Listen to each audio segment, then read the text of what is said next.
사랑하고 축복합니다. 12월 1일 금요일입니다. 오늘도 우리 예수님의 사랑과 은혜를 누리며 승리하는 가족들 되시기를 축복합니다. 오늘 말씀 제목은 신앙과 신념이라는 제목으로 함께 말씀을 나누고자 합니다. 오늘 본문은 욥기 24장 1절에서 25절까지의 말씀입니다. 수아 사람 빌닷이 대답하여 이르되 하나님은 주권과 위엄을 가지셨고 높은 곳에서 화평을 베푸시느니라. 그의 군대를 어찌 계수할 수 있으랴. 그가 비추는 광명을 받지 않은 자가 누구냐. 그런즉 하나님 앞에서 사람이 어찌 의롭다 하며 여자에게서 난 자가 어찌 깨끗하다 하랴. 보라, 그의 눈에는 달이라도 빛을 발하지 못하고 별도 빛나지 못하거늘 하물며 구더기 같은 사람, 벌레 같은 인생이라. 욥이 대답하여 이르되 네가 힘없는 자를 참 잘도 도와주는구나. 기력 없는 팔을 참 잘도 구원하여 주는구나. 지혜 없는 자를 참 잘도 가르치는구나. 큰 지식을 참 잘도 자랑하는구나. 네가 누구를 향하여 말하느냐. 누구의 정신이 내게서 나왔느냐. 죽은 자의 영들이 물 밑에서 떨며 물에서 사는 것들도 그러하도다. 하나님 앞에서는 수월도 벗은 몸으로 드러나며 멸망도 가림이 없음이라. 그런 북쪽을 허공에 펴시며 땅을 아무것도 없는 곳에 매다시며 물을 빽빽한 구름에 싸시니 그 밑에 구름이 찢어지지 아니하느니라. 그는 보름달을 가리시고 자기의 구름을 그 위에 펴시며 수면의 경계를 그으시니 빛과 어둠이 함께 끝나는 곳이니라. 그가 꾸짖은즉 하늘 기둥이 흔들리며 놀라느니라. 그는 능력으로 바다를 잔잔하게 하시며 지혜로 라합을 깨뜨리시며 그의 입김으로 하늘을 맑게 하시고 손으로 날렵한 뱀을 무찌르시나니 보라, 이런 것들은 그의 행사의 단편일 뿐이요 우리가 그에게서 들은 것도 속삭이는 소리일 뿐이니 그의 큰 능력의 우레소리를 누가 능히 헤아리랴. 아멘. 오늘 말씀 제목은 신앙과 신념이라는 제목으로 함께 말씀을 나누고자 합니다. 먼저 제 25장에서는요 빌닷의 제 3차 변론을 다룹니다. 이 빌닷의 제 3차 변론을 끝으로 일단 욥의 세 친구들의 변론은 종결이 됩니다. 이전에 제1, 제2차 논쟁에서는 욥의 세 친구가 모두 각각 한 자리씩 변론하였습니다. 그러나 마지막 제 3차 논쟁에서는 친구들 가운데 마지막 변론 주자였던 소발의 변론이 나오지 않고 이 빌닷의 변론으로 친구들의 변론은 종결됩니다. 즉 3명의 친구들이 총 8번의 변론을 하였다라는 것입니다. 그동안 욥의 세 친구는 지혜의 전승에 근거한 현실적이고 현세적이고 또 기계적인 응가응보에 입각하여서 욥의 고난이 그의 죄악의 결과다라는 것을 계속해서 주장해 왔습니다. 그러나 친구들은 욥과의 길고도 지루한 논쟁을 통하여 욥의 고난의 문제에 대한 올바른 해석의 열쇠나 도움을 아무것도 제시하지 못한 채 자기들의 주장의 한계와 오류만을 노출시키고 말았지요. 그러므로 친구들은 더 이상 이 논쟁을 지속하지 못하고 빌닷의 변론을 끝으로 변론을 중단하게 되었습니다. 그리고 이 빌닷 또한 이전에 신랄했던 정죄의 논조와는 달리 하나님의 위대하심에 대조되는 인간의 한계만을 원론적으로 지적하는 것으로 변론을 짧게 마치고 있는데 그 핵심은 인간은 누구도 절대자 하나님 앞에서 자기의 의로움을 입증하거나 주장하지 못한다라는 것을 강조하였습니다. 그래서 욥이 자신의 무죄를 주장하는 것이 하나님께 마치 도전하는 행위처럼 보여지고 또 도전하는 행위다라는 것을 나타내기 위함이었지요. 특별히 여기서 빌닷은 하나님의 위대하심에 대비되는 인간의 한계를 나타내기 위해서 인간을 벌레와 구더기에 비유하고 있는데, 이는 욥의 어떤 처참한 그런 비참한 상황을 염두에 둔 그런 표현이다라고 얘기할 수 있습니다. 한편 또 빌닷의 변론의 내용은 원론적으로 볼 때 틀리다고 할 수는 없지요. 하나님은 인간이 감히 우러러 볼 수도 없는 권능과 위엄을 가지신 위대하신 창조주가 되시죠. 반면에 인간은 그의 피조물이자 죄에 오염된 죄인에 불과합니다. 실로 인간 중에는 하나님 앞에서 자기의 의로움을 주장할 수 있는 자가 아무도 없지요. 그러나 빌닷의 결정적인 실수는 모든 사람에게 보편적으로 적용되는 진리를 욥이라는 이 특수한 상황에 잘못 적용하였다라는 것입니다. 그리고 진리의 일면을 마치 진리의 전체인 것처럼 여기고 그것으로 친구를 함부로 판단하고 정죄하는 잘못을 범하였다라는 것이죠. 즉, 이 빌닷은 진리의 일면을 알고 있었지만 그것을 잘못 적용함으로써 결국 진리의 반대편에 서고 만 것이었습니다. 오늘 우리는 여기서 우리가 빌닷과 같은 실수를 범하지 않으려면 자기의 부분적인 지식을 절대화하지 말고 나무와 숲을 함께 보는 이 진리에 대한 접근적인 태도와 자세가 있어야 한다는 것입니다. 여러분, 성자로 잘 알려진 중세의 신학자 토마스 아퀴나스가 한 말입니다.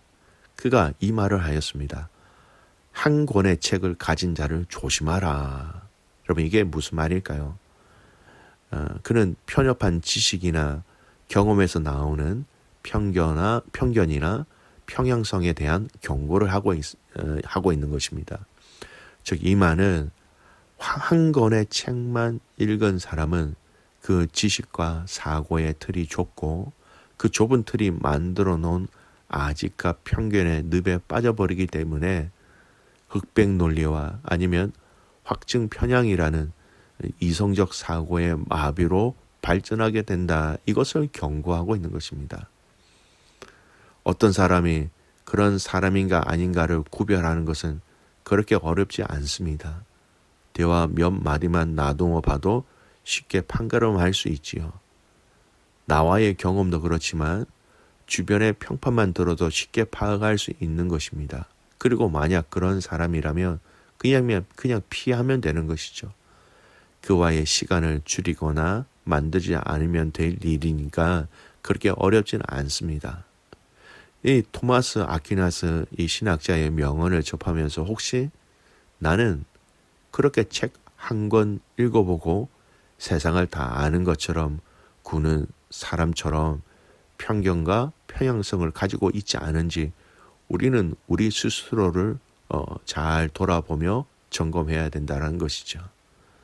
그렇다면 조금 더 구체적으로 내가 가장 우선적으로 조심해야 할 사람은 바로 다른 사람이 아니라 나 자신이라는 것입니다. 어떻게 보면 삶 속에서 같은 실수나 실패가 계속해서 반복되는 이유가 거기에 있는지 모릅니다.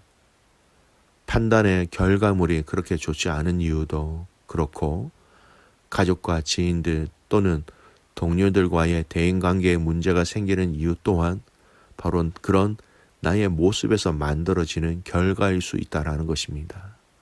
기억하십시오. 한 권의 책을 가진 사람을 조심해야 한다.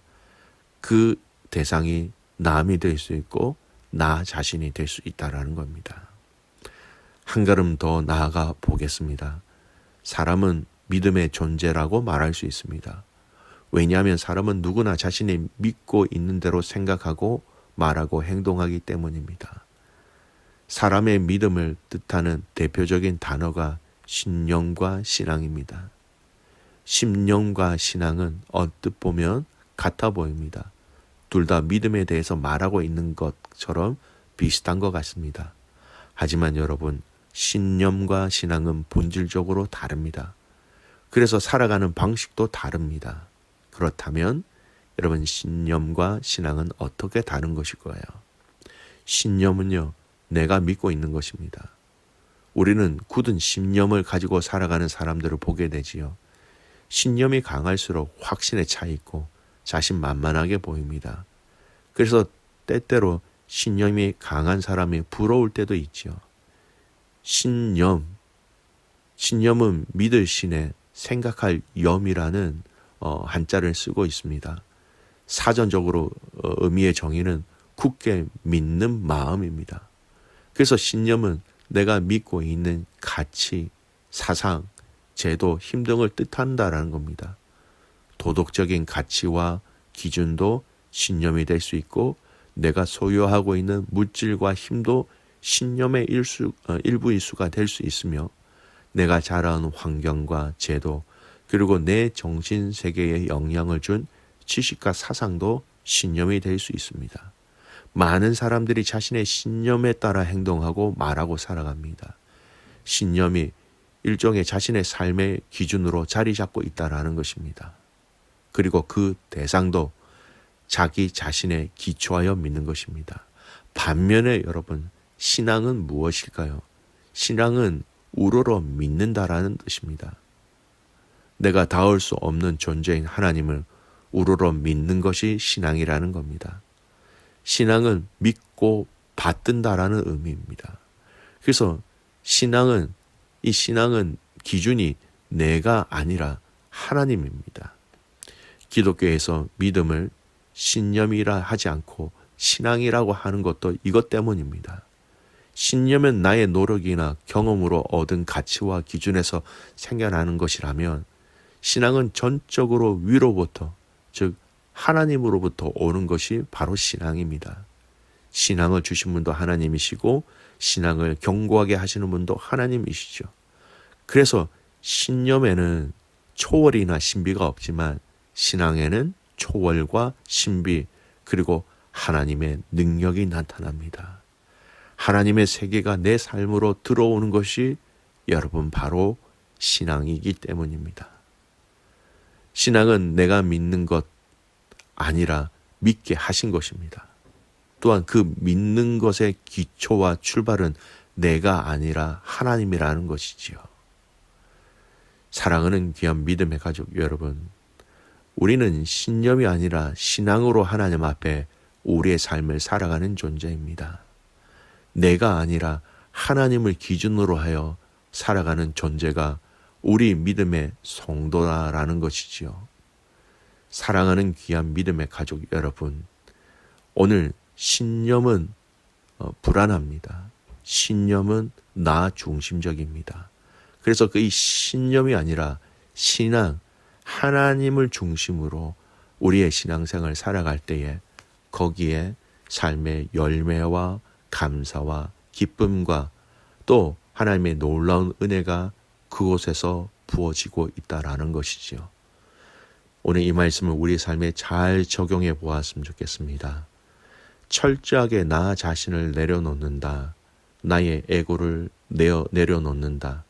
나의 에고가 깨어지는 이 신앙적인 삶으로 성경적 사고, 성경적 견해, 성경적 세계관, 즉 신앙으로 우리는 하나님을 섬기며 하나님께 예배하며 사람과 함께 살아가는 것이죠. 사랑하는 믿음의 가족 여러분, 신념이 아니라 신앙, 내가 아니라 하나님을 기준으로 살아가는 복된 인생 되시기를 주님의 이름으로 축복합니다. 아멘. 기도하겠습니다.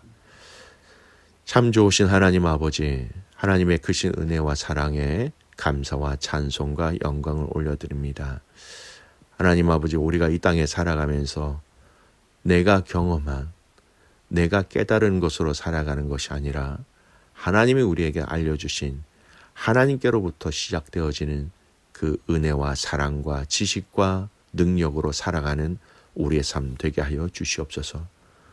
내가 만들어낸 신념이 아니라 하나님 아버지께서 내게 주신 신앙으로 살아가게 하여 주시옵소서.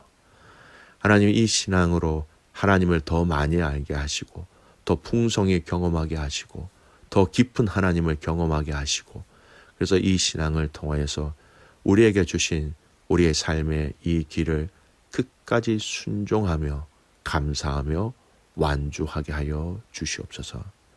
오늘 우리의 신앙이 더욱더 깊어지게 하시고 넓어지게 하시고, 나의 시선이 아닌 아버지의 눈으로 나의 삶을, 우리의 가정을, 나의 문제를 살피고 돌아볼 수 있도록 우리의 눈을 그렇게 열어 주시옵소서.